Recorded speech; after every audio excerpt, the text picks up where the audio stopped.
Welcome to the deep dive. Today, we're unpacking a topic that touches nearly everyone's lives: relationship counseling. We've got this really comprehensive guide, Relationship Counseling 2025, a guide to thriving bonds. It's packed with the latest data, methods, even legal stuff up to like mid-July 2025. So, our mission for you today is to cut through all the noise, pull out the surprising facts, and really give you a shortcut to understanding this whole field. Think of it as your essential guide for modern relationships. Yeah, and what's really striking looking at the source material is just how much the whole landscape of relationship support has changed. We'll be looking at what relationship counseling actually is, why it's suddenly seeing this huge boon, and how it's really not just for crisis anymore. It's about building stronger bonds, Yeah. resilient ones. Okay, let's start right there then. Right. What exactly is relationship counseling? How's it different from, say, if I just went to therapy on my own? Well, the main difference is the focus. It's a specialized therapy where the client isn't one person, it's the relationship itself. It helps couples married, dating, whatever the commitment level, work through conflicts, get better at communicating, and build deeper emotional connections. Yeah. And in the U.S., it's delivered by licensed professionals, LMFTs, licensed marriage and family therapists, psychologists, clinical social workers. Sessions, usually 45 to 90 minutes. Yeah. And you can be short-term, maybe 6 to 12 sessions, or sometimes it's ongoing. And here's something that really jumped out at me from the sources. This idea that it's becoming proactive. I saw a stat, something like 49% of married couples attend at some point. That's nearly half, not just when things are falling apart. Exactly. That's a huge shift. It tells us people are thinking about relationship health differently. It's becoming less of a break glass in case of emergency thing and more like regular maintenance. Yeah. Or even enhancement, like going to the gym for your relationship. Relationship gym, I like that. Okay, so this proactive view ties right into the next big thing from our deep dive. This field is booming, seriously booming. What's driving this surge? Why now? It really is a major societal shift we're seeing. I mean, look at the numbers. The U.S. market was valued at $2.8 billion in 2024, and the projection, $4.9 billion by 2033. That's a compound annual growth rate of 6.4%. That's significant. Wow, nearly double in under a decade. Yeah, and it points to rising demands. Things like economic pressures are stressing couples out, digital distractions are everywhere, pulling focus, and there's definitely a bigger focus on mental health overall, especially after the pandemic. And you see it mirrored in the job market, too.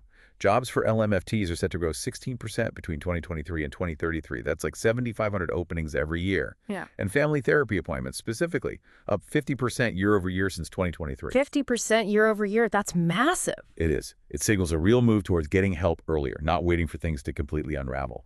Proactive intervention is becoming the norm. So, okay, if someone listening is thinking about it, what are the actual tangible benefits? What can you really gain? The benefits are pretty transformative, and they're backed by evidence. For instance, learning non-blaming dialogue. That alone reduces misunderstandings in 75% of couples. 75% fewer misunderstandings. That sounds like pure relief. Can you, give a quick example? What does non-blaming sound like? Sure. So instead of saying, "you never listen to me," which Yeah. immediately puts someone on the defensive, right? A counselor helps you rephrase it like, "when I'm talking and I see you looking at your phone, I feel unheard, and that makes me feel unimportant." See the difference? It's about your feeling, your experience. Okay. Focusing on the I feel part, not the you did part. Exactly. It stops the blame cycle. Counseling also helps partners handle arguments constructively. That prevents resentment building up in about 80% of cases. That's huge, too. What else? Well, it can help rebuild trust after really difficult things, like infidelity. It fosters security again in up to 70% of those situations. That's tough work. It boosts emotional intimacy, satisfaction improves for 60% of people, and it builds this kind of preventative resilience, for future stresses. It can cut future conflict by maybe 50%. So it's not just fixing current problems, it's like future-proofing the relationship a bit. Precisely. And it often leads to individual mental health gains too, like 90% report feeling better emotionally overall, and relationship satisfaction generally, big improvements. Studies show 75% improvement after 6 months. Okay, I'm convinced on the why. So if you decide to go for it, what kinds of methods might you actually encounter?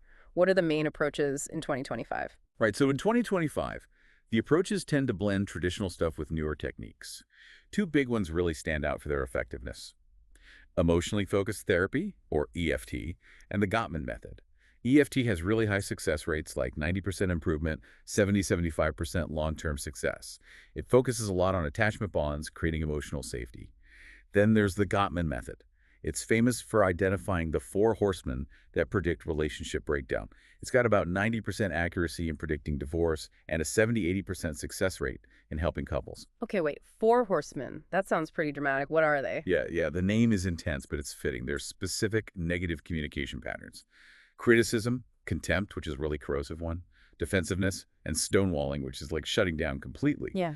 Gottman found these patterns are super destructive, so therapy helps couples spot them and swap them out for healthier ways to talk. Got it. Spot them, stop them. What other methods are common? There's cognitive behavioral therapy, CBT, which focuses on changing negative thought patterns and behaviors. That shows about 75% improvement.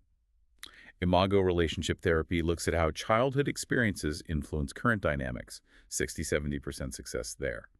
And integrative behavioral couple therapy, IBCT, that's another evidence-based one, with around 70% success. It's also interesting seeing things like hybrid models with mindfulness apps popping up. And the sources mention a 2025 emphasis on trauma-informed and kink-affirmative therapy. Why are those becoming more prominent now? It's about acknowledging the whole person and the full spectrum of relationships. Trauma-informed care recognizes that past trauma, even individual trauma, hugely impacts how people relate and trust. And kink affirmative therapy ensures counselors are equipped to work respectfully and competently with people in diverse relationship structures or with specific sexual interests without judgment. It's all about inclusivity and meeting people where they are. Makes sense. Creating a truly safe space. So, shifting gears a bit, when should couples actually think about seeking help? The sources are clear. Don't wait for a total crisis. Absolutely. That raises the key question. When is the right time? And the answer is often sooner than you think. Proactive is better. You don't need your house to be on fire before you call for help. Common signs. Things like arguing constantly about the same stuff, money, chores, that affects maybe half of couples. Or feeling emotionally distant. Loss of intimacy that's reported by about 40%. Breaches of trust, like infidelity, which sadly affects 20–25% of relationships. Those are definite signals. So persistent arguments, distance, trust issues. Yeah, and also major life transitions, having kids, moving, job changes, feeling stuck or like you're fundamentally incompatible. Even ongoing disagreements about finances or politics. And that roommate phase, lots of long-term couples talk about, where you live together but the connection's gone.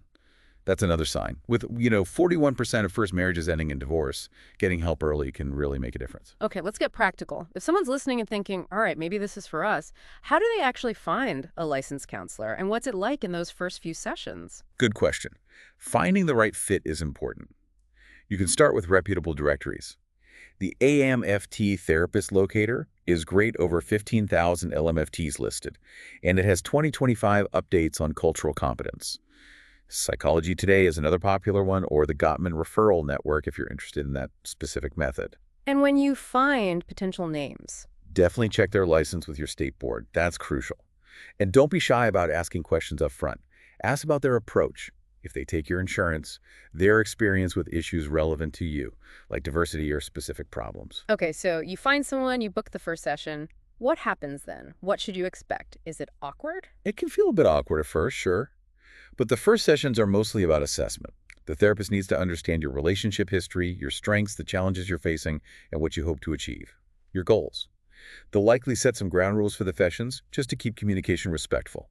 And it's encouraging. The data suggests about 2/3 of couples find resolution within 20 sessions. 20 sessions for a resolution for many couples. That's good to know. Yeah, and you'll probably get homework too, like communication exercises to practice between appointments.